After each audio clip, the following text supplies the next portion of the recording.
Boa tarde, pessoal. Boa tarde, pessoal do Adoção em Pauta. Sejam bem-vindos. Vou esperar o pessoal entrar aqui. Vamos falar hoje sobre educação não violenta. Olá, Lari, Viviane, sejam bem-vindas.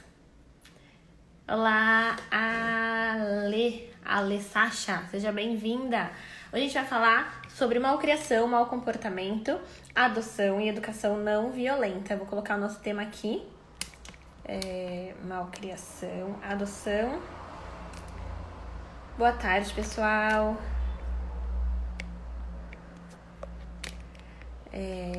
Vou colocar o nosso tema aqui. Vamos esperar o pessoal entrar, tá bom? Esperar uns 2 minutinhos. Boa tarde, gente.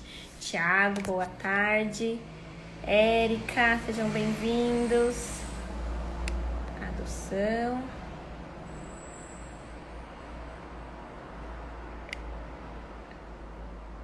Beijo, Alessacha. Gente, tem alguém aqui que é a primeira vez aqui na live, na nossa live da Adoção em Pauta? Alguém que chegou novo, que eu não conheço ainda, que eu não conversei? Me contem. Da onde vocês falam? Contem da onde vocês falam, como é que vocês estão aí, depois de 30 dias da nossa pandemia. Adoção, malcriação. Peraí, gente. E educação não violenta. Me contem aqui quem é que tá na fila, na habilitação, na fila, quem é que já adotou. Érica, primeira vez, seja bem-vinda, seja muito bem-vinda. Ana Paula, me contem se tem alguém aqui que já adotou e tá com as crianças aí. D'Angelo, sou de Campos, Rio de Janeiro, mas estou em Niterói. Que bacana. Sou de Goiânia, a Érica tá falando. Tem alguém aqui que já adotou, já tá com as crianças aí? Caio, seja bem-vindo. Fixar comentário. Hoje a gente vai falar um pouquinho sobre o pós-adoção, mas é um pós-adoção que é muito importante a gente começar a se preparar antes, né? Tudo na adoção e na maternidade, na parentalidade, tudo que a gente puder se preparar antes, por mais que a gente saiba que não vai ser igual, né? Na teoria nunca é igual, a gente tem sempre menos conflitos, a gente tá mais consciente, a gente estando mais conscientes, mais tranquilos diante daqueles conflitos que aparecem, a gente consegue lidar melhor. A Lari tá falando, eu já há 4 meses. Que legal, Lari. Quantos anos tem seu filho ou sua filha? A Regiane, já adotei, mas faz tempo. Já tá grandão, Regiane? Seu filho, conta um pouquinho, qual a idade? Érica, estou em processo de habilitação. Legal, Érica. E Dalir, seja bem-vinda, Dalir. Hoje eu queria chamar alguém, né? Alguém que já adotou, se quiser entrar comigo, pra gente falar um pouquinho sobre os desafios aí de comportamento e a gente conversar junto, eu dar alguma orientação. Os encontros é para isso, seja para trazer alguém de fora, seja para eu chamar alguém de vocês que estejam passando por alguma questão aí, de poder orientar mesmo, né? Claro, não é terapia nem nada, mas é uma consultoria, uma orientação. 2 irmãos de 8 e 10 anos. Lara, então, provavelmente tem desafios aí de comportamento, né? Ou não? Ou tá tudo tranquilo? Me conta, né? Porque crianças a gente sempre tem desafios, né? De comportamento quando são irmãos. Além da questão normal da idade, a gente tem que lidar ainda com a relação entre eles, que é também super desafiadora. Gente, quem puder dar corações para chamar as pessoas, compartilha aí. Para os amigos, enfim, compartilha para os seus contatos que também estão na fila ou vão adotar, para saber que a gente está ao vivo aqui.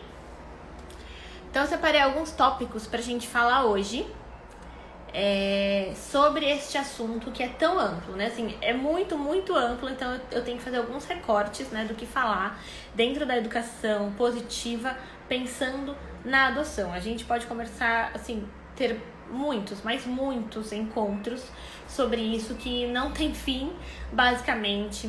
Então eu fiz alguns recortes sobre a gente falar um pouquinho sobre os testes, né, que é básico, mas pensando do porquê que as crianças vão ter alguns comportamentos desafiadores. A gente vai falar sobre o que é malcriação, o que é desobediência e o que é desrespeito. Então, existe uma grande diferença entre esses dois termos. Eu tô olhando aqui pro computador pra minha colinha, tá bom? Então, diferenciar desobediência de desrespeito. A gente vai falar sobre regras claras e sobre os nossos próprios limites.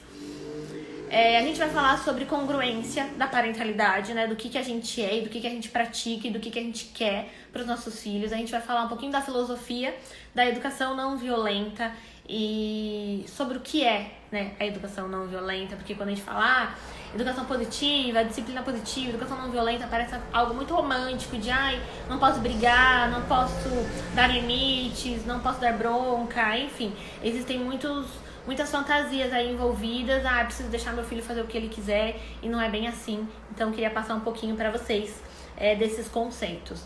Laripsi, muitos desafios, principalmente na hora das tarefas de casa. Brincar na hora certa. Lari, você quer participar comigo um pouquinho aqui? Eu falo os conceitos e depois eu te chamo. O que você acha? Me conta. Se você quer participar, né? Porque a pessoa precisa querer participar. Eu estou aberta aqui para todos vocês. A Regiane, tenho 2 filhos biológicos, adotei uma filha recém-nascida, depois adotei um com 15 anos e o último com 19 anos. Nossa, Regiane, desafiador com 15 anos e o último com 19 anos. E aí me conta como que fica a relação, né, dos biológicos com os adotivos e qual é o maior desafio assim de comportamento que você vê, porque são adolescentes, né? E aí parte para a outra fase do videogame que a gente chama, né? Quando a gente é mãe, a gente vai passando por fases do videogame e aí cada fase a gente precisa desenvolver novas habilidades para lidar com os desejos das crianças, dos adolescentes, enfim, né? São inúmeros aí. Você quer contar um pouquinho? Brincam muito, mas as brigas sempre acontecem. Não estou preparada, almoço ficando pronta. Tá bom, então quem quiser participar comigo, me fale.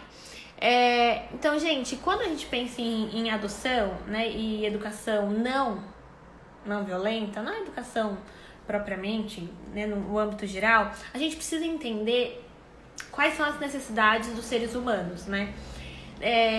Não sei se vocês já me ouviram falar aqui, mas eu bato bastante na tecla, principalmente lá no meu outro perfil, Pai do Século XXI, que todos nós temos 2 necessidades básicas enquanto seres humanos: nos sentirmos aceitos e nos sentir importantes para as pessoas que a gente tem vínculos, né? Ser aceito e se sentir importante. E quando a gente fala na adoção, a gente parte da premissa que aquela criança só foi para adoção porque alguma coisa ruim aconteceu. Ninguém vai para adoção porque estava tudo bem, né? Algumas crianças possuem muitos traumas, algumas crianças possuem algumas marcas, algumas crianças são adotadas bem pequenininhas e aí não lembram conscientemente de nada, mas todas elas passaram por momentos difíceis e de ruptura.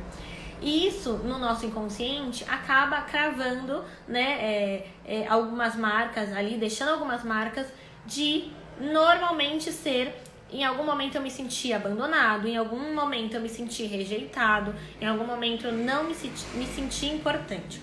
Então a gente parte do princípio de que as crianças que vão para adoção, elas já vão ter dentro delas certas marcas que já estão ali, né? Então como tentar não piorar essas marcas, né? Não é o nosso papel curar, porque vamos ser pais e não terapeutas dessas crianças, mas a gente vai educar de uma forma, né, de preferência, que não piore, que não se agrave, né? E pelo contrário, para que a gente possa ressignificar todas essas dores e essas marcas. E como é que a gente ressignifica isso, né? Alguém tem alguma ideia? Como é que a gente ressignifica tudo isso que aconteceu? Seja uma marca de abandono, seja uma marca de uma rejeição, eu não me sinto aceita, eu não me sinto importante. A Milena: estou em processo de adoção e me alimento de tudo para quando minha princesa chegar, está quase que preparada. Sei que é um desafio, mas quero ter base. Exatamente, Milena, acho que você tocou num ponto muito importante. A gente nunca vai estar preparado para nada nessa vida, 100%. Só que se eu for conhecer um país novo, amanhã, tudo bem, amanhã não vai rolar, mas o ano que vem, se eu for viajar para um novo país, se eu for viajar para Grécia e ficar lá, morar lá um ano, se eu for sem ler nada sobre a Grécia, se eu for não sabendo a cultura e como que se comportam as pessoas, concorda que vai ser muito mais difícil, né, a gente saber, né, lidar com todos os desafios que vai acontecer no novo país? Então, com filho também assim, é um mundo novo, né, um mundo completamente diferente quando a gente tem filho. E aí, se a gente sabe mais ou menos o que acontece na fase, sei lá, da primeira infância, da segunda infância, na adolescência, a adoção, então os princípios ali, né, das crianças que vêm pela adoção, quais são os testes que elas fazem e como a gente pode educar de uma maneira mais respeitosa, diferente dos nossos pais e avós, principalmente. Se vocês puderem me contar aqui, quem aqui apanhou na infância? Me contem. Quem aqui apanhou? Me contem aqui. Peraí, Flávia. Tenho vivido bastante dificuldades com a minha adoção. Meu filho cresceu em abrigo até os 9 anos. Não aceita regras e limites, faz pirraça sempre. Flávia, se você quiser entrar comigo, a gente fala sobre isso aqui ao vivo. Mas, porque assim, quando eu falo no geral, eu vou falar no geral, né? Eu não vou falar de uma criança específica. Se alguém quiser entrar comigo, eu consigo falar de um caso específico pra você me contar e eu te falar, né? Te dar alguma orientação. A Priscila tá falando, apanhei muito. O Thiago tá falando, eu. Vandel, eu. Ok, quem mais? A Priscila, tá, apanhei muito. Ok, ou seja, na nossa criação, e vocês, quem quiser comentar, comenta aqui, tá bom? Se apanhou, ou quem nunca apanhou também, comenta aqui embaixo pra gente ter uma noção. Nas gerações anteriores, né, no século XX, eu topo. Ai, que legal, Regiane. Então eu vou fazer os conceitos básicos, depois a gente entra, tá bom? Aí você pede pra participar, não sei se aparece pra você. Vou passar os conceitos aqui, então, primeiro, gerais, depois eu chamo a Regiane pra gente bater papo sobre o caso dela. Afinal, essas lives que eu tô fazendo se chama Encontros. Quero me encontrar com vocês, quero bater papo com vocês, não quero ficar aqui falando sozinho. Então, nas gerações passadas, principalmente século XX, pensando que a gente tá começando o século XXI aí, né, muito recente, o conceito de infância, ele é muito pautado no que a criança não sabe nada e de que a criança precisa ser obediente. Então, quem nunca ouviu a frase, manda quem pode, obedece quem tem juízo. Então, só essa frase já fazia a gente, né, ficar tipo, opa, peraí, se eu não obedecer, então alguma coisa muito grave vai acontecer comigo. Mas eu gostaria de colocar aqui, de diferenciar desobediência de desrespeito, né? Obediência e respeito. Então, o que é obediência? A obediência que a gente viveu no século XX inteiro e, infelizmente, algumas famílias ainda só se pautam nessa questão da obediência. A obediência é algo que ela não tem explicação. Então, por eu ter uma hierarquia, ou seja, eu sou o seu chefe, eu sou sua mãe, eu sou o seu pai, eu mando e logo você é menor, você é mais fraco, você sabe menos, então você precisa me obedecer. A obediência, ela é cega, ela não tem uma explicação. Ah, mas tá, eu ouço assim, mas Tati, a criança precisa obedecer por respeito. Não, respeito não é isso. O respeito, ele é mútuo. O respeito só existe, então presta atenção. Respeito só existe quando ele é via de mão dupla, via de, né, uma troca. Eu te respeito e você me respeita. É uma relação respeitosa, certo? A obediência não. A obediência é mão única. Então, eu sou sua mãe e você vai fazer porque eu tô mandando. Isso eu exijo que você seja obediência, é o que a gente chama de autoritarismo, né? Eu não tô falando pra você fazer algo e te explicando o porquê e te dando bases, né? Uma explicação lógica. Simplesmente a criança pergunta, mas mãe, por que eu não posso assistir a televisão mais? Porque não pode, porque eu tô mandando você sair daí. Então, isso é você exigir que a criança faça aquilo que você acha certo, porque você se sente no poder, porque você se sente maioral, porque você se sente melhor do que aquele outro ser humano. E quando a gente fala de educação não violenta, de educação respeitosa, a gente parte do princípio de que ninguém é melhor do que ninguém. Adultos não são melhores do que crianças, crianças não são melhores que adultos. Nós estamos aqui, lado a lado. O que acontece é que nós, como pais, somos líderes, né? E aí, quem trabalha em meio corporativo vai entender a diferença que existe muito, mas muito grande, entre ter um chefe e ter um líder. É muito diferente. O chefe que diz, faz porque eu tô mandando, de um líder que escuta, que entende, que respeita o lado humano daquele colaborador, né? E consegue lidar melhor com as relações. Então, quando a gente fala de educação não violenta, a gente fala de lidar de uma forma respeitosa com as relações. Deixa eu ler os comentários aqui. Estou em processo de adoção há quase 5 anos. Nesse período, já sofri tanto com todos esses questionamentos e a demora nos faz achar que não daremos conta. Nos primeiros dias, como lidar com isso? Manuela, os primeiros dias, a gente vai focar na construção do vínculo, né? A gente não vai focar na questão da obediência, do respeito e do seguir as regras, porque a gente está se conhecendo, né? Pensa assim, né? Um mundo novo, né? Um mundo novo para você, um mundo novo para a criança. Então, nesses primeiros momentos, vai ser algo de conhecer. De conhecer o modo de operar daquela criança, de conhecer se aquela criança ela é mais expansiva ou ela vai ficar mais retraída, se ela tem muitas dificuldades de confiar ou se ela não tem dificuldades de confiar. Não tem como a gente já chegar, né, com todas as listas de tarefas e de regras. Então, aqui é assim, aqui é essa.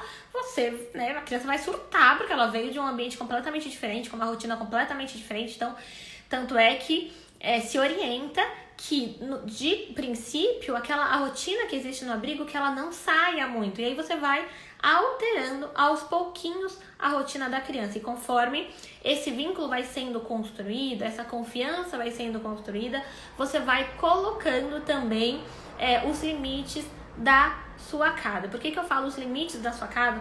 Porque cada casa, né, cada família é um templo, né? Cada casa é um mundo, é um universo diferente. Então, cada casa vai ter as suas próprias regras. Não dá pra gente colocar tudo num pacote, porque criança não pode fazer tal coisa, porque criança tem que fazer tal coisa, porque que toda criança tem que fazer isso. Nenhuma criança pode... Não dá.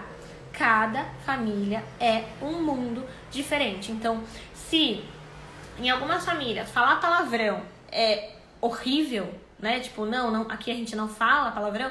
Em outras famílias é comum as pessoas falarem palavrão o dia inteiro. E aí nessas famílias que, né, os pais falam palavrão, se xingam, né? Falam assim, vai tomar no cu, sei lá, coisas desse sentido. Como é que você fala pra criança, então? Você não pode falar palavrão. Então, o primeiro passo, o primeiro ponto de você refletir sobre a educação que você quer dar, né? De que você quer formar os seus filhos eu gosto da pessoa que eu sou. Então, assim, a criança que eu fui lá atrás, quando eu tinha 5, quando eu tinha 10, olhando pra mim hoje, se orgulharia do adulto que eu sou hoje? Porque é este adulto que você olha, que você olharia com os olhos de criança, que vai formar um indivíduo, que vai formar um indivíduo para o mundo. Então, quando a gente pensa em educação, a gente não pode pensar limitado no que a criança deve ou não fazer. Tem que ou não fazer. Tem que ser obediente ou tem que ser respeitosa. Não, a gente precisa pensar na educação como a formação de um indivíduo para o mundo. A gente não cria, a gente não educa os filhos pra gente. Filho não é projeto. Não é projeto pra você olhar e falar, nossa, hein, ó, fiz um trabalho lindo, olha, que bem sucedido que é. Não. filho não é projeto. Não projete os seus sonhos e os seus desejos de que você não foi a bailarina que você queria ser, você não foi a cantora que você queria ser, você não foi o engenheiro que você queria ser, você não foi o médico que você poderia ser nos seus filhos. Não, seus filhos são seus filhos, eles têm e terão uma personalidade única, desejos únicos, sonhos únicos, e eles não podem carregar o peso daquilo que você não conseguiu. Então, educar, né, é formar um ser humano para a vida, para o mundo, né? Para este mundão aqui que a gente precisa de pessoas decentes, bacanas, né? Para esse mundo melhorar. Vamos lá. Eu também, a Milena, eu apanhei uma vez só do meu pai. E lembro até hoje porque o meu pai nunca havia me batido. Mas foi ótimo para meu aprendizado. Então, Milena, isso é uma crença, né? De que apanhar foi ótimo, né? Uma crença. Então, assim, eu apanhei, nossa, foi ótimo que eu aprendi, né? Foi uma vez só que ele me bateu, uma vez só minha mãe me bateu na boca e eu nunca mais desobedeci, eu nunca mais desrespeitei. Isso é uma crença de que a violência é boa, ok? Eu sei que é difícil ouvir isso, mas é fato. A gente naturaliza a violência para justificar o comportamento daqueles que nos bateram. Porque a gente não quer, né, ficar mal com as pessoas que nos educaram, porque elas nos amavam, e não é a título de culpa, né, de culpabilizá-los. Porque há 30 anos atrás, há 50 anos atrás, enfim, eles fizeram o melhor que eles podiam com os recursos que eles tinham. E nós estamos aqui fazendo o melhor que a gente pode com os recursos que a gente tem. Então, se a gente guardar isso com a gente, se a gente internalizar isso, vai ser muito mais fácil da gente perdoar as pessoas e se perdoar pelos nossos erros do passado, né? Eu só fiz aquilo que eu fiz porque eram os recursos que eu tinha na época. Os nossos pais também. Só que uma coisa é perdoar e entender que eles tinham aqueles recursos limitados. Outra coisa é a gente naturalizar que bater no corpo do outro porque ele fez algo errado é ok, né? Então, se eu tô na rua e alguém me desrespeita, né? Se alguém, sei lá, ou me trata mal, me xinga, enfim, vou sair batendo nas pessoas. Se o meu chefe ou se meu colega de trabalho, né, enfim, cometeu um erro super grave comigo, eu saio batendo nas pessoas. A pergunta é, por que a gente bate em criança? Por que a gente bate em criança? Se alguém me der uma resposta lógica do porquê, lógica, tá? Tem que ser lógica. Por que a gente bate numa criança? Porque ela errou. Ela errou, cometeu erros. E a gente, enquanto adulto, erra a todo instante. E a gente espera que ninguém nos bata. Porque se alguém nos bater, a gente vai lá bater na porta da polícia e falar a Lei Maria da Penha que não pode bater em mulher. Então, por que a gente pode bater em criança se é um ser humano, né? Então, a educação não violenta também, a gente frisa a todo momento que quando a gente fala de educação, a gente tá falando que na nossa frente, ali bem pequenininho, ou com 8, ou com 10 anos, ou com 13 anos, estamos falando de um outro ser humano e que merece a dignidade e o respeito que a gente merece também. Isso está no ECA. A gente fala muito de ECA na adoção para falar que toda criança precisa viver em comunidade, porque toda criança precisa viver em um seio familiar. Mas no ECA, que foi publicado em 1990, então olha como é novo, é muito novo. Foi em 1990 que estava estampado que as crianças precisam crescer com dignidade física, emocional, ok? E isso significa ter integridade. E para ter integridade, ninguém pode interferir no meu corpo, ok? Existem outras formas, as formas que os nossos pais não conheceram, que os nossos avós muito menos, não conheceram, que existem outras formas de se educar, de formar um ser humano que não seja pela violência, que não seja pela ameaça, que não seja pelo castigo, que não seja na palmada, na cinta. Existem outras formas. E se a gente pensar, mas eu apanhei e sobrevivi, você não está considerando, você não está valorizando o processo de evolução humana. Estamos falando aqui de humanidade, estamos falando aqui de evolução. O que os nossos pais, nossos avós viveram, sei lá, passaram fome ou viveram na roça, não estudaram, enfim. Tudo isso foi para que os nossos pais pudessem evoluir um pouquinho mais. Os nossos pais também fizeram muita coisa pela gente para que a gente pudesse evoluir um pouco mais também. E assim caminha a nossa humanidade. Cada um vai evoluindo para que os nossos filhos possam evoluir mais e mais. Concordam comigo ou não? Tô falando besteira? Me digam. Deixa eu ver. Tem mais comentários? Que bela reflexão. Temos que ser exemplos para os nossos filhos. Sempre. Sempre temos que ser exemplo para os nossos filhos e nos preparar para ser pai, para ser mãe antes, né? É exatamente isso. Então, assim, que eu não gosto de mim, que pode ser que os meus filhos peguem, sabe? E aí eu tenho uma escolha, eu posso aceitar isso, tipo, eu tenho esse defeito, eu sou assim, e talvez eles sejam assim também, porque eles vão estar vivendo comigo, né? A influência direta, os pais vão influenciar na vida dos filhos, basicamente em tudo, mas eu tenho uma escolha também. Eu tenho uma escolha de falar, não, eu quero melhorar. Lembro como hoje, eu não tive, assim, fiz terapia, então consegui preparar algumas coisas, mas não foram todas, né? Assim, não dá pra se preparar em tudo. Quando eu tava grávida, e quando os meus meninos tinham ali por volta de um ano e pouco, eu comecei a fazer muitas reflexões nesse sentido de, poxa, tem coisas que eu não tô gostando em mim e que eu sei que se eu continuar, eles vão pegar de mim. Então eu tenho uma escolha. Ou eu aceito e aí, ok, e falo, beleza, vai ser assim, eu tô passando esse exemplo, ou eu mudo. Então uma das coisas nesse sentido era a desorganização. Eu sempre fui muito desorganizada e eu pensava, como é que eu vou ensinar eles a guardar as coisas, né? A fechar, a guardar os brinquedos se eu não faço nada disso. Eu comecei a pegar, o que eu comecei a fazer? Eu comecei a estudar sobre organização. Fui lá no Google, comecei a ler, comecei a ver vídeo. Falei, não, eu sempre quis mudar, mas eu nunca tinha tido um motivo. O que é motivação, né? Um motivo para a ação. Eu nunca tive um motivo para a ação, para mudar na questão da organização tão forte quanto eu querer ensinar algo para os meus filhos. Porque se eu quero ensinar algo, eu preciso ser a pessoa que também está aprendendo, né? Ou seja, eu tô aprendendo e aí eu te ensino. E quer coisa melhor, né, da gente aprender ensinando outras pessoas. Então eu tô aprendendo, eu te ensino e aí a gente vai aprendendo junto. Diferente de, tô pouco me lixando, tipo, sou desorganizada mesmo, mas você precisa ser organizado porque eu estou mandando. Então quer desrespeito maior do que esse quando um adulto vira pra uma criança e fala...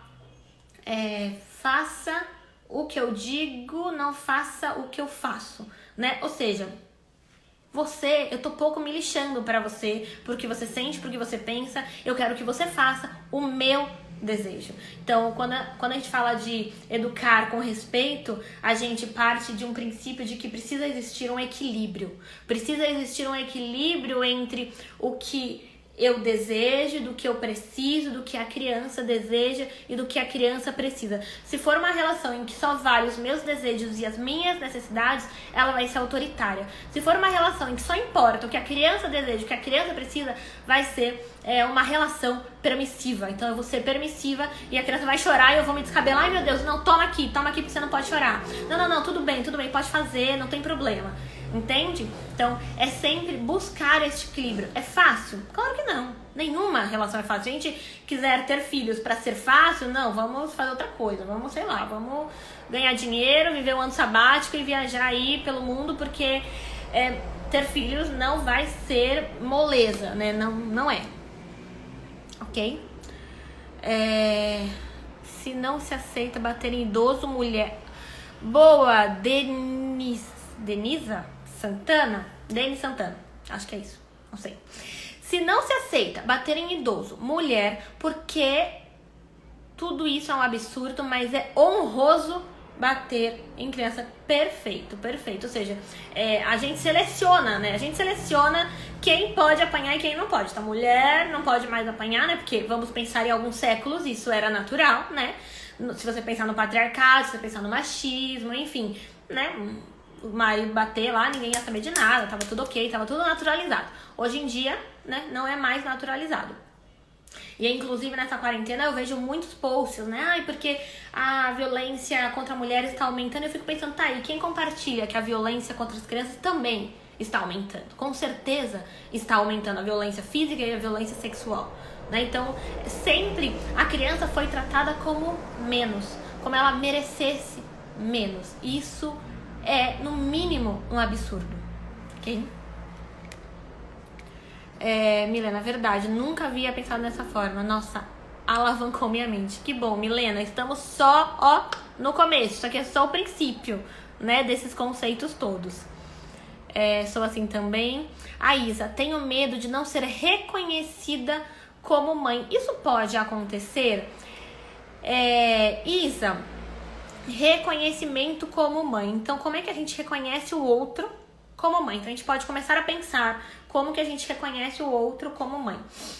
Isso leva tempo, eu não sei qual é o seu perfil, não lembro se você já colocou aqui. É claro que para as adoções tardias isso pode levar um pouco mais de tempo e vai depender muito do que a criança viveu anteriormente, né? O quanto ela já está destituída do poder familiar, o quanto foi elaborado este luto da família anterior. Não tem uma resposta assim, demora tanto tempo para o seu filho te reconhecer como mãe. Tem crianças que passou 4 meses e tá tipo super minha mãe, meu tudo. Tem criança que vai demorar um pouco mais, ok? Então cada criança é única e vai ter o seu próprio processo. O que a gente sabe é que o processo de vinculação, o processo de apego, né, ele é um processo, é uma construção. E ele parte do dia a dia, ele parte das trocas, ele parte do investimento que uma mãe faz para uma criança. Então, quando você tem um filho,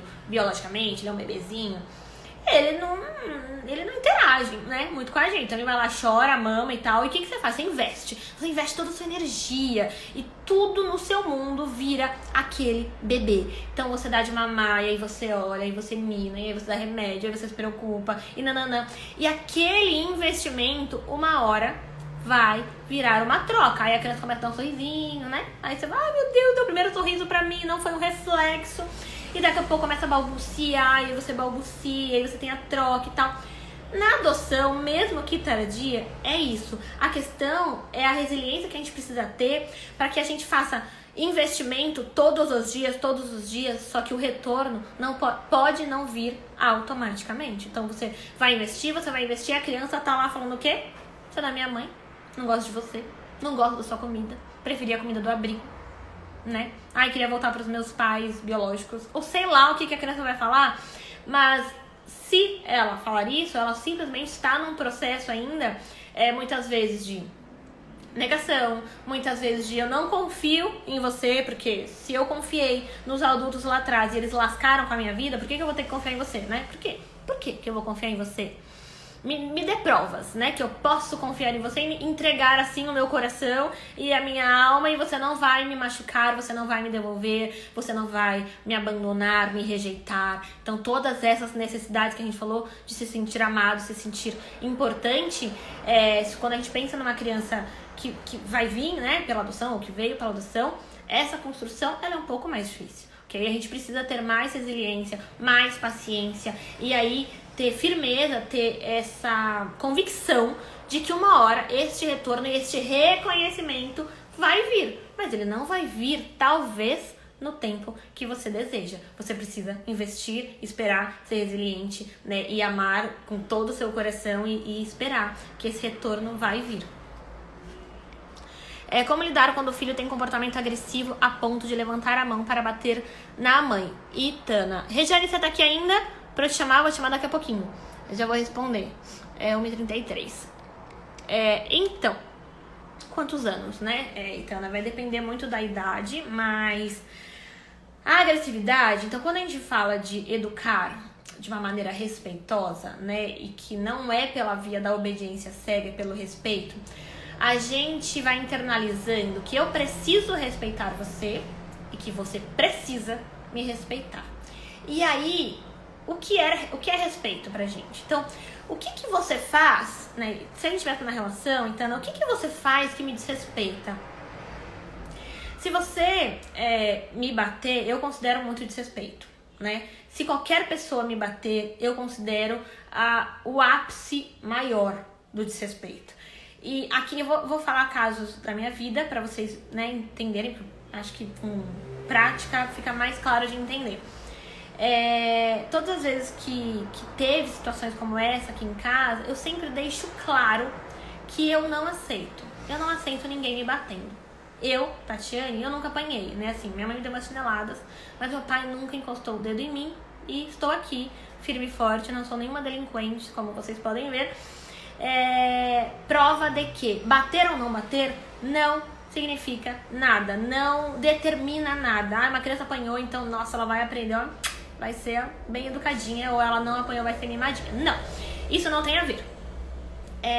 E quando os meus filhos têm, né, o Noah, que tenta, mas tem essa agressividade maior, eu sempre deixo claro de que eu não aceito. Aqui na minha casa, a regra é muito clara. Ninguém bate em ninguém. E se existem outras regras, a gente precisa deixar muito claro quais são as regras. Então, conforme a vinculação vai acontecendo, e assim como a gente coloca a rotina, né? A rotina da escola, a rotina do que acontece, as regras vão sendo colocadas na mesa. Olha, não é na primeira vez que isso acontecer. Olha, eu não sei, o ambiente que você vivia era assim, era assado, mas aqui, na nossa família, é um pouco diferente. Na nossa família, a regra é todo mundo sentar à mesa para comer. Pode ser que em outras famílias tá tudo bem, sentar no sofá, como eu falei, cada casa vai ter um universo. Então, quanto mais claro você tiver essas regras com você, né, esses preceitos do que é respeito e do que é desrespeito, o que fere você demais, vai ser mais fácil você passar para sua criança, né, para os seus filhos. Então aqui eu sempre deixo muito claro, ninguém bate em ninguém. E aí quando uma criança tenta bater e você consegue segurar, você contém, né, você segura. É claro que o quanto a gente pode evitar que isso aconteça, a gente vai evitar. A gente precisa evitar que as crianças e que os adultos cheguem em seu ápice de agressividade, de irritação, né? Porque tem pessoas que provocam, né? Tem pessoas que querem provocar o outro. Tem pessoas que vão lá, né? Cutucando, aí o outro explode. Nossa, porque você explodiu. Mas também o outro, né? Ficou lá irritando. Então, assim, primeiro ponto, acho que a gente precisa entender que todos nós somos seres humanos e podemos explodir. Podemos. Isso pode acontecer? Pode acontecer porque temos uma parte do nosso cérebro que é primitivo e que não é racional. Então, quando tem algo de muito estresse, de muito medo, de muita raiva, ele tende a fugir ou a atacar. Então, a gente precisa, a todo custo, na nossa vida, nas nossas relações, né, em todas as relações de marido, mulher, enfim, de filhos, a gente precisa voltar à nossa racionalidade para solucionar o problema. E quando uma criança está muito frustrada, muito irritada, não é o momento de você ensiná-la nada. Você já tentou alguém te dar um sermão quando você tá estressado? Logo quando você bateu no trânsito, quando o chefe brigou com você, a pessoa vai querer conversar. Não, mas olha, faz o seguinte, olha, da próxima vez, você faz tal coisa, Meu, você tá estressadérrimo, você não quer ouvir. Tipo, você não quer solução, você só quer desabafar. Já aconteceu isso com você? Que a pessoa dá a solução e fala, mas caramba, eu não quero solução, eu só quero falar.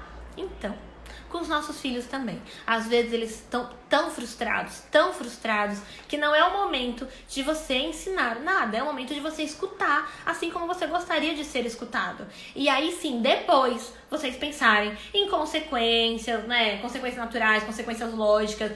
Sei lá, a criança chegou tarde, falou que ia chegar tal hora, o adolescente chegou tal hora, e aí depois vocês conversam, olha, então você desrespeitou o nosso combinado, que era chegar 10 horas da noite, chegou meia-noite, então não vou poder confiar mais em você, então a partir, né, sei lá, não sei até quando, mas eu vou ter que te buscar, né, na casa do amigo, enfim, tô dando situações aleatórias aqui, que é uma consequência natural. Mas então, o primeiro passo é ter as regras muito claras, né, do que te desrespeita fortemente, assim, do que pega em você e fala, meu, é muito desrespeito pra mim. E isso ser uma regra clara, é quase uma filosofia de vida. Quase um veganismo das pessoas que são veganas, tipo, que fere. Se uma pessoa vegana, alguém colocar um ovo ou colocar uma carne e ela comer, vai ferir a alma dela. Entendem? Então, o que fere a sua alma, para que você possa passar isso como filosofia de vida para os seus filhos. Tá fazendo sentido? Deem corações. Gislene, tenho 2 meninos, 5 anos e outro de 1 ano. Ele tem 12 anos. A Itana falou, ele tem 12 anos. Já é, né, adolescente, assim, puberdade, pré-adolescente. Meu marido tem mais 3 filhos adolescentes, a Gislene tá falando. Temos o desejo de adotar uma menina de 5 anos pra cima. Bacana, Gislene. Regiane, vou chamar a Regiane. Neste caso, a criação também não é agressiva. Não há o bater e sim o castigo, ou retirar o que a criança mais gosta. Então, retirar as coisas, a gente precisa pensar sobre isso. Eu falo mais sobre isso em outro momento, né? E sempre foi dito que não aceitamos bater e etc. Ok, tem outras formas, né, da gente não ficar tirando tudo, porque a criança se acostuma a ser retirada. Então, assim, ela faz alguma coisa ruim, você tira o videogame. Ela faz outra coisa ruim, você tira o celular. Ela se acostuma e ela pode continuar fazendo as mesmas coisas. Então, como ensinar a criança que aquilo é errado, ok? Vamos lá. Vou chamar a Regiane. Cadê Regiane? Que já são 1h40. Vou esperar ela entrar aqui. Oi! Olá, tudo bem? Seja bem-vinda. Obrigada. Regiane, me conta aí. Conta aqui pro pessoal quantos filhos você tem e como que eu posso te ajudar, assim, qual é o desafio master que tá acontecendo aí. Então, a minha história, eu faço parte de grupo de apoio à adoção e nesse universo eu já tinha 2 filhos biológicos, adotei uma bebê de 3 dias e depois convivendo com instituições de acolhimento, eu cheguei a ser coordenadora de uma instituição de acolhimento de adolescentes e saí de lá com um filho de 15 anos. Depois, também trabalhando numa ONG, saí com um filho de 19 anos, que já conhecia antes, já tinha um vínculo, e aí ele fez 18 anos, não tinha para onde ir, eu fiquei desesperada, porque não tinha caminho para ele, e aí eu entrei em contato com a instituição e entrei inicialmente com um pedido de apadrinhamento, né? Mas aí a gente viu que não tinha lógica levar um menino de 19 anos para casa como afilhado, nessa altura do campeonato, ele precisava, na verdade, de uma família. E aí nós entramos com o processo, esse já está com o processo na mão, já é nosso filho, hoje tem 22 anos. Né? Ele chegou com 19, com uma história muito sofrida de maus tratos, de cárcere privado, uma história muito marcante na história dele. Esse é o meu grande desafio. Apesar dele já estar há 3 anos conosco, esse sentimento, alguém até colocou aí, esse sentimento ela não usou esse termo, esse sentimento de pertencimento, mas eu estou usando agora, no sentido de qual é o momento que esse jovem sente que nós somos a família dele? Qual é o momento que nós sentimos que nós realmente somos a família dele, né? A adoção é para sempre.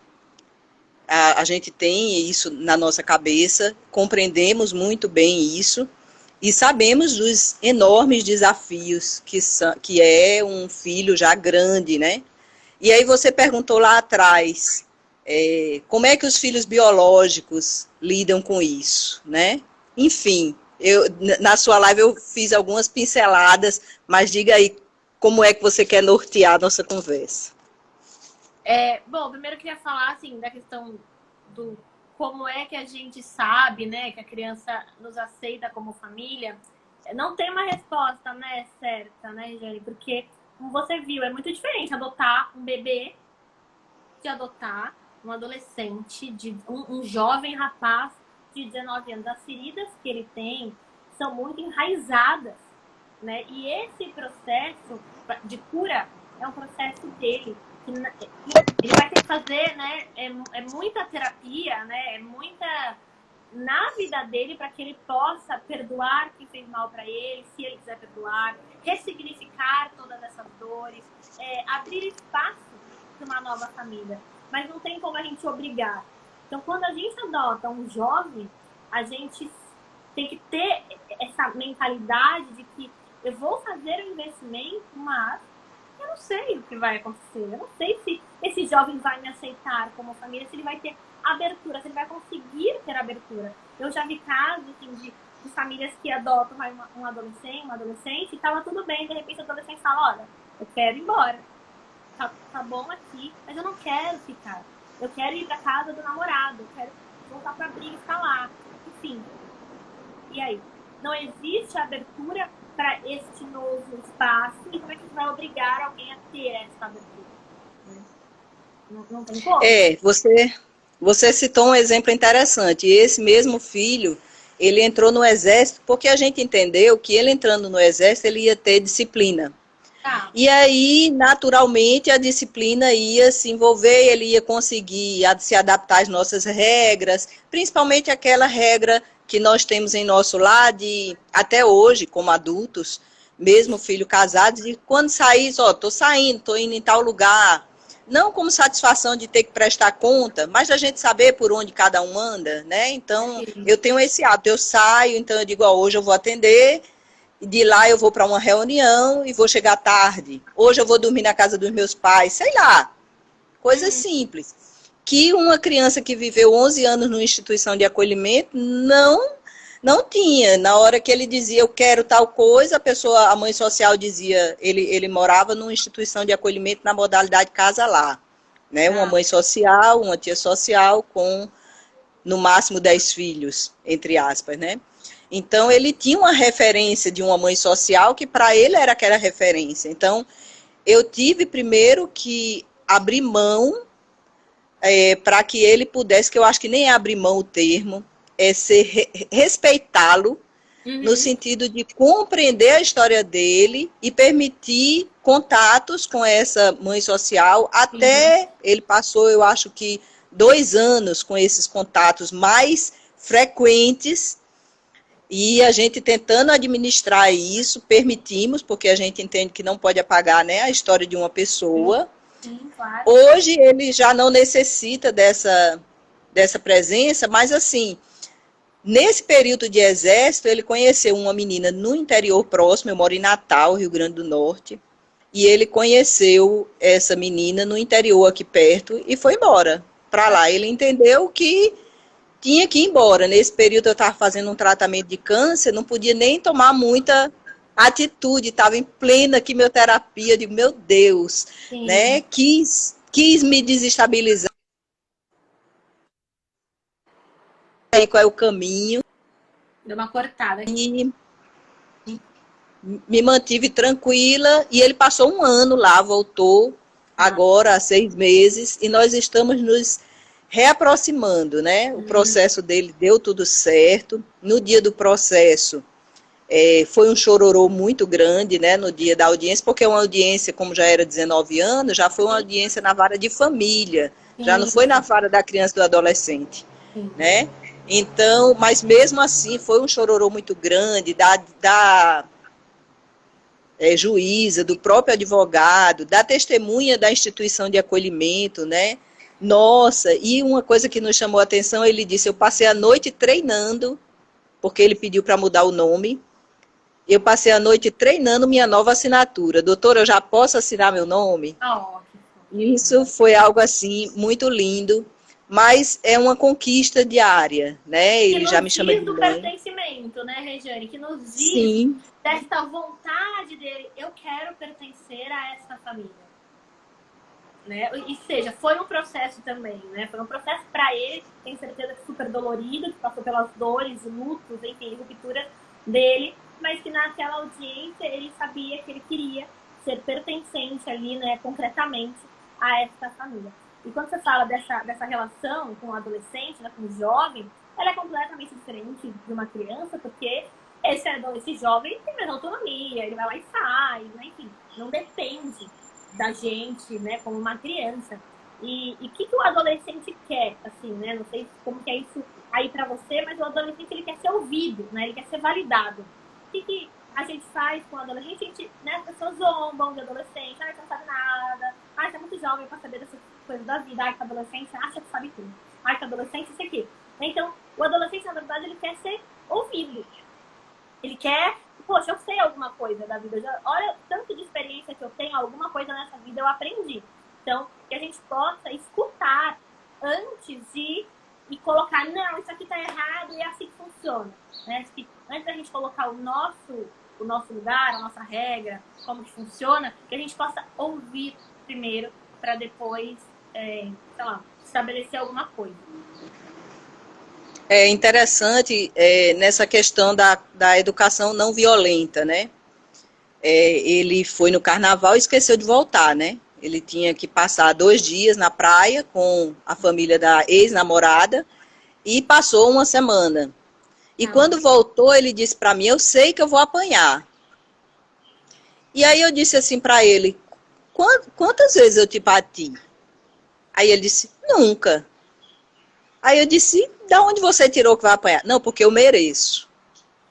Olha a naturalização. Naturalização do quanto que ele já foi violentado. Exato, exatamente.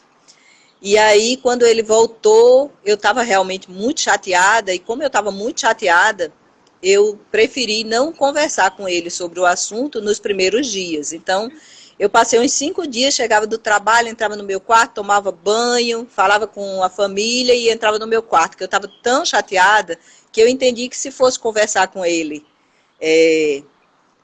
do jeito que eu estava, eu ia falar coisas certamente que iria magoá-lo. E aí, depois de uns 5 dias, eu conversei com ele, e aí meus filhos dizem que é pior do que apanhar, porque conversa é muito comprida, né? Conversa-se demais. E aí eu fui conversar com ele. E aí, uma das coisas que eu questionei, eu disse, da onde você tirou que eu iria lhe bater? Ele disse, porque se fosse meu filho, eu bateria.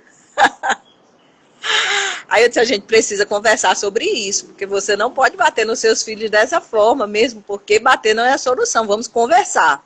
E ele disse, mas eu fico muito nervoso conversando. Eu disse, é melhor conversar.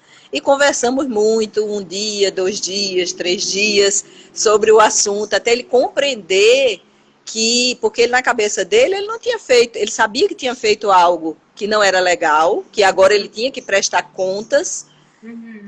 Mas eu queria mostrar para ele que uma conversa, se ele pudesse ter conversado, falado, eu preciso de mais tempo, eu sei que está errado, mas eu quero ficar mais um pouco, desse uma satisfação, isso já amenizaria, mas a pessoa de simplesmente desaparecer, né, é complicado. Então, ele sofreu com isso, eu precisei colocar, e ele ficou a tal ponto que ele entrou em contato com a família da ex-namorada e disse, a escola ainda tem vaga na escola? E eu fiquei muito chateada com aquilo. Como quem diz, poxa, lá é o melhor lugar, né? Aquela mágoa de mãe sentida, né? E aí eu tive que sentar com ele e dizer, olha, meu filho, você já tem 22 anos, você, por lei, você é dono do seu nariz. Sim. Mas se você decidir realmente voltar para o interior, nós vamos respeitar.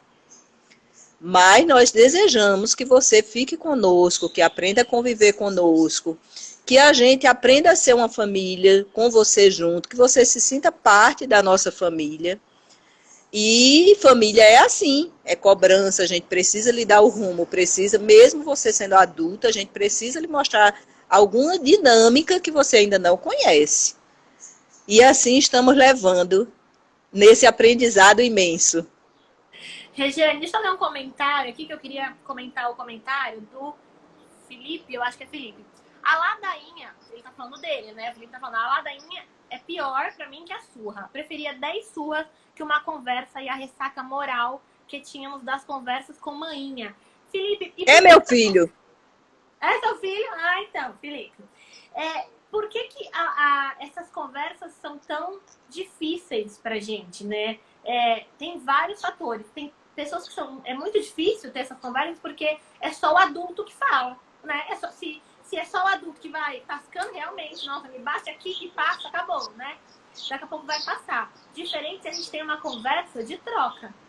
Eu falo e eu te escuto. Me coloca o seu ponto, que eu coloco o meu. Isso é uma conversa. Mas se for só um sermão, não é conversa. E outra coisa é a questão assim, de vergonha, da sensação de menos-valia. Então, dependendo do que me falam, com certeza, pode ferir mais do que uma palmada. né? Mas isso também é violento. Você ficar humilhando uma pessoa porque ela errou, né? Porque ela fez algo que não foi bacana, essa humilhação, a comparação. Então, tem certas palavras que com certeza machucam infinitamente mais do que um tapa. Mas nenhum deles é saudável. A gente precisa entender que nenhuma dessas coisas é o caminho da confiança, né? Da relação respeitosa. Nenhuma dessas coisas. É muito interessante. Esse meu filho que entrou aí, ele tem transtorno de déficit de atenção e hiperatividade. E um exemplo da comunicação não violenta, porque com 6 anos nós não sabíamos exatamente o que estava acontecendo. Tá. Uma criança extremamente hiperativa, impulsiva, com todas as características de hiperatividade das duas maneiras, né? Tanto de desatenção como da hiperatividade, uma impulsividade muito grande. E nós pais não tínhamos o conhecimento do que era isso. A neurologista não disse o que era e nem nos explicou o que seria. Então, você imagine pais de primeira viagem, que ele é o nosso primeiro filho, vivendo uma situação dessa, e nós chegamos, sim, a bater no nosso filho. Até um ponto que a gente pensou, meu Deus do céu, não está resolvendo, não resolve. Isso não resolve. Não resolve. E uma psicóloga, amiga nossa, estava fazendo mestrado, era doutorado, e pediu para acompanhar nosso filho e ser o trabalho dela. E nós permitimos. E foi muito bom, porque ela trouxe para a gente a seguinte proposta. Ela disse, olha, Rejane, não adianta. Você senta com ele, segura ele pela mão e diz, meu filho, está na hora de tomar banho. Ele vai dizer para você, agora não, mãe, vou já. Você vai pegar ele na segunda vez, pega pelo braço, leva para o banho. Na primeira vez ele vai espernear. Na segunda, na terceira ele vai ver que não tem saída e ele vai passar aí desde a primeira vez que você mandar. Comece a conquistar o seu espaço de mãe. Não adianta você discutir com isso. E aí, depois que eu fiz a especialização em psicopedagogia, que compreendi o que era o transtorno, você veja meu filho já adulto, eu digo, meu Deus, por que não me orientaram? Por que não mostraram para mim o que é isso? Por que a gente não cria as estratégias para lidar com essa criança sem precisar agredir, né? Então, eu tomo muito isso, tanto para com meus clientes, como para orientar pessoas no grupo de apoio. Essa experiência que eu tive com meu filho, que foi tão sofrida, e que hoje, graças a Deus, ele é consciente, nós também, e conseguimos lidar um pouco melhor com isso. Ele, atualmente, está lidando muito melhor com essa questão dessa situação, e isso vai clarear muito para que a gente compreenda que a agressividade realmente não nos leva a lugar nenhum. Não nos leva, só leva, né, quando é criança, principalmente, que é o caso do seu filho de 19 anos, pode levar a delinquência, pode levar a inúmeras situações, porque se eu sou tão maltratado, né? Uma criança que é tão maltratada, é mais ou menos o que eu tenho a perder? Já me tratam como um lixo? Qual vai ser a diferença de eu ser uma pessoa ruim e de uma pessoa boa? E quando eu era boa e inocente, ninguém me tratava bem. Então, a gente vai encerrando aqui, né? Faltam 2 minutos para nossa live cair. Regiane, obrigada pela sua participação. Conte comigo aí no grupo de apoio, se precisar também. E eu acho que eu deixo essa mensagem de que se a agressividade nela fosse um caminho, a criança só precisaria apanhar sempre uma vez. Né? Ela apanharia uma vez e estava tudo resolvido. E isso é uma inverdade total. Né? A violência, ela só traz violência. Gente, muito obrigada. Quem tiver dúvidas que eu não respondi, deixa no direct, que aí a gente marca uma outra live para fazer sobre, enfim, para continuar esse tema, tá bom? Obrigadão, Ricene. Valeu, obrigada a você pela oportunidade. Imagina, tchau, tchau.